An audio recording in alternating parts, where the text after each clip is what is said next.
badass heel like they did and have Jay have the heavyweight title and Mark have the TV title, I think that would be fantastic. So there you go, Delirious. If you're listening, I mean, we're just tossing out options. I mean, your booking's getting a little stale.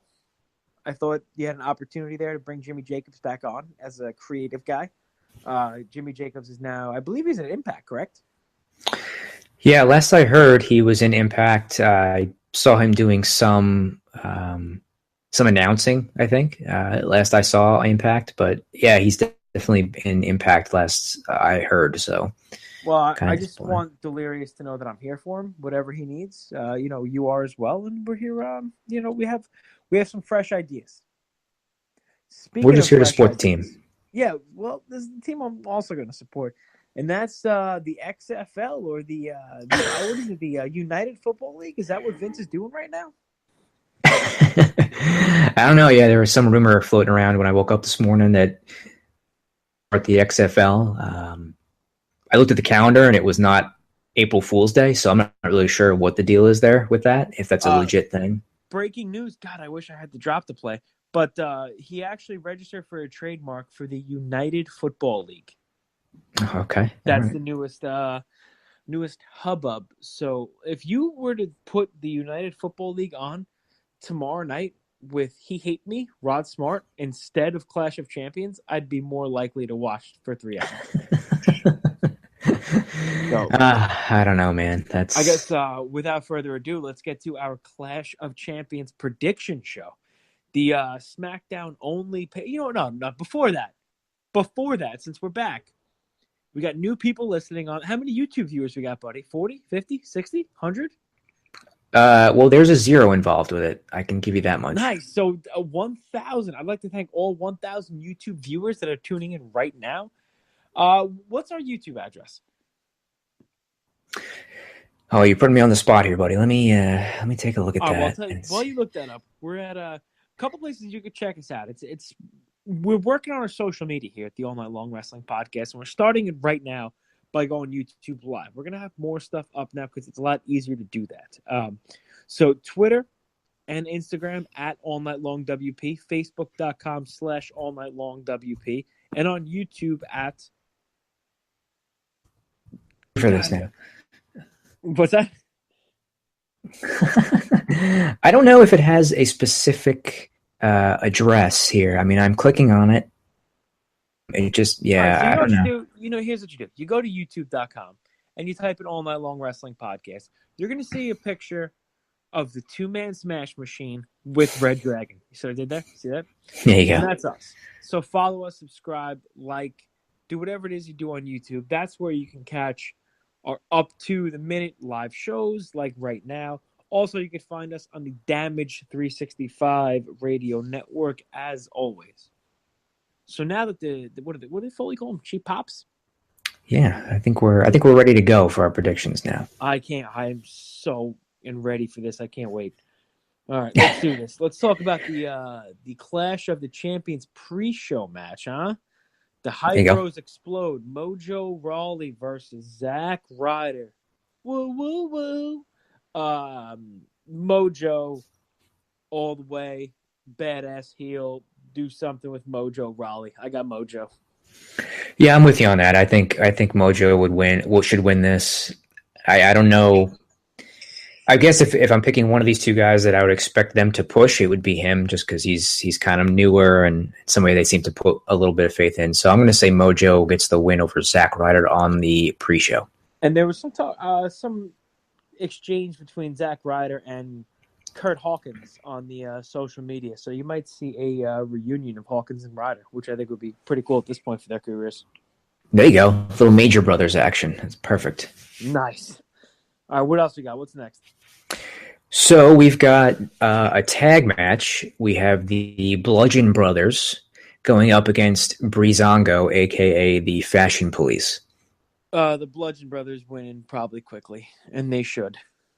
Yes, I agree. I think that should be the plan. They're a new team, so they're starting to stockpile some wins. Breezango is basically, a comedy act at this point that the fans are into, but they don't seem to be seriously behind pushing them. So I'm going to say the Bludgeon Brothers get a victory there. as And well. to me, Breezango loses nothing by losing this match. So Absolutely. Okay, so let's go to. Ooh, how many title matches do we have here? 1, 2, 3, 4 title matches, and then the main event. So let's go to the tag title match. We'll stick with the tag teams. It's the fatal four-way match for the tag team championships on SmackDown. The Usos versus the New Day versus Shelton Benjamin and Chad Gable versus Rusev and Aiden English.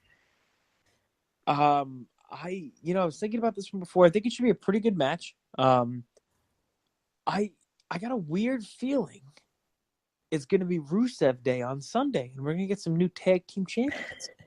I'm all in on Rusev Day. I think Aiden English has been awesome. I think he's been hilarious. Definitely doing more than his fair share, and he's a strong worker in the ring. He was with the Vaudevillains, and they were a good act. But I like what they're doing, and I'm going with the upset here. I'm going with Aiden English and Rusev. I'm a big fan of Rusev Day as well, so I'd be happy to see them win the tag titles here. I don't know. I really don't know. I don't really know who's going to win this. I don't know what direction they're going with these tag titles, and in situations like that, I tend to just kind of they don't know where they're going with tag titles. Yeah, I don't. Yeah, I'm sure that they don't. So in situations like that, I tend to lean towards the champions retaining, and the Usos have done a nice job with tag titles. They had a lot of good matches with New Day. I also don't know if the Usos are baby faces now or not. I'm not sure if that's happened, but either way, I'm going to go with the Usos retaining the tag titles. Okay, that's fair. Next up, let's go with the women's championship match. It's going to be Charlotte defending against Natalya in a lumberjack match for the women's championship.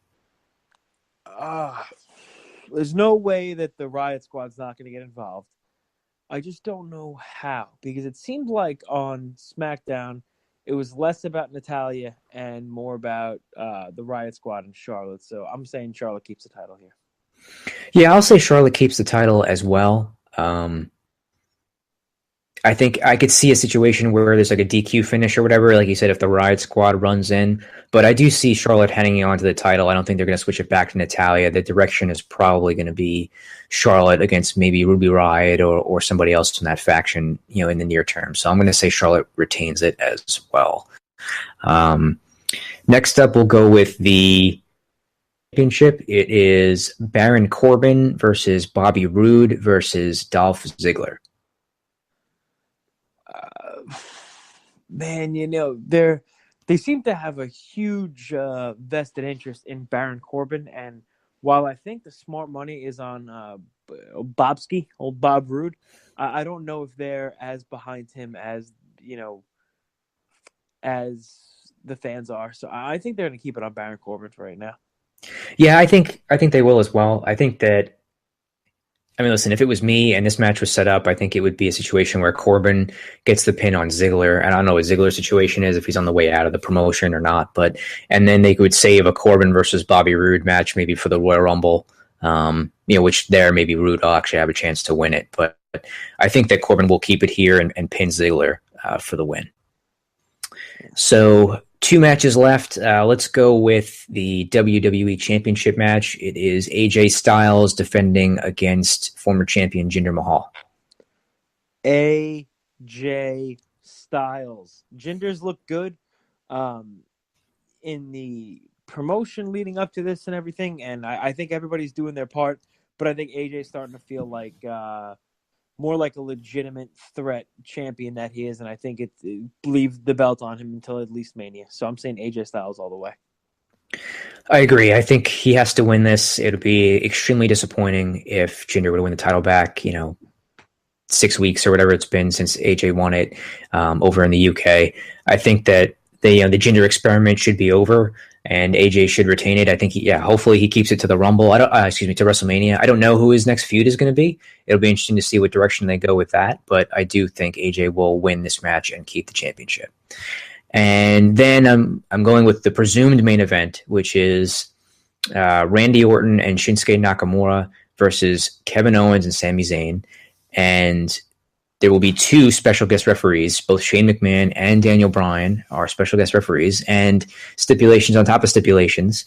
If Owens and Zayn lose this match, they will be fired from all of WWE. So not just SmackDown, but apparently all of WWE somehow. So those are all the stipulations for the main event of this show. And what do you think? Who do you think wins, and what do you think happens? Because it seems like there's an angle alert here. Angle alert. I like that terminology. I'll tell you 2 things that are going to happen.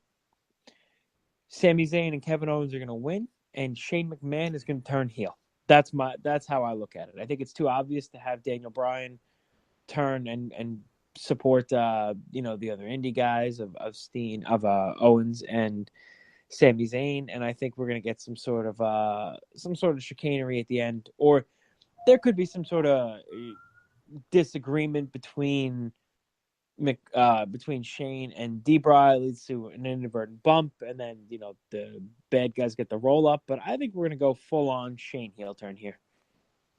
Yeah, that's kind of where I'm leaning as well. I mean, I definitely think that Owens and Zayn are going to win the match. I don't see them going forward with an angle of them losing and leaving the promotion. I think it wouldn't be a bad thing to go that route. I think they could do some cool stuff with them, like showing up in the crowd and like wreaking havoc on SmackDown just in general until like maybe they're forced to hire them back. But I think that they will win this match. My initial reaction as well is that Shane will turn, because that's the unexpected thing. Officially predicting. I did read somewhere, I think it was your friend Larry Zonka, who suggested that maybe Randy Orton would turn heel and cost Shinsuke Nakamura the match, setting off a feud between those two. I hadn't even considered that, but I guess that is a possibility. I didn't really think that just based off how the booking is gone, it seems to be leaning towards either Shane or D-Bry turning. But that sounds stupid. Yeah, I wouldn't really feel too great about another Orton heel turn. He seems like a waste at this point to me. But I'm going to say that Zayn and Owens will win, and I'm going to go with you and say that Shano will turn, and that'll start a little bit of a different dynamic on SmackDown Live in the next few months leading into Mania. Randy Orton was the best when he was part of the Y family. I thought that was the most intrigued I've been in Randy Orton in God knows how long. I think they pulled the trigger on that whole heel turn thing way too early, but I agree that Randy Orton is just Randy Orton right now. He's had the same character for probably 7 or 8 years, and I think Shane as a heel, Daniel Bryan as a face, maybe leading to Daniel Bryan versus even Shane at Mania. If it gets Daniel Bryan back in the ring, if it gets Daniel Bryan back in the ring at Final Battle next year, I'm also in for that. So I guess keep see what let's see where it takes us. All right, yeah, I think if they do something like that, I'll say this much, at least for the main event, it has me interested. Like, I am curious to see what happens. I think the match itself will be good anyway, but I am interested to see what happens and what kind of twists will occur and how that impacts the storyline. So I'll give them that much, and that they've piqued my interest in the main event. I hope nothing happens, and I hope it's they both call it down the middle, clean finish, nothing. Okay, well, I'll see what happens, buddy. I think that's it should be an interesting show. I'm looking forward to it. We're gonna wrap up. Speaking of interesting show, this was an interesting show, and it seemed to work out pretty well. I'm glad. I'm glad we got the YouTube live up. I'll be sure to follow us on the YouTube, on the Twitter, on the Instagram, on the Facebook at All Night Long WP, and go to YouTube.com. Type in All Night Long Wrestling Podcast for God's sake, and subscribe. Subscribe to us and find us on the Facebook. All right, buddy. I guess that's it. So I guess we'll adjourn this podcast, and we'll see how this thing turned out on the old YouTube. And you know what? Maybe tomorrow night, maybe if I stay awake, I could do a little instant reaction. YouTube Live. Stay tuned. There you go, buddy. All right, I'm going to play us out here. All right, we're tapping out this week. The Stallion, the Enforcer, and we're out of here.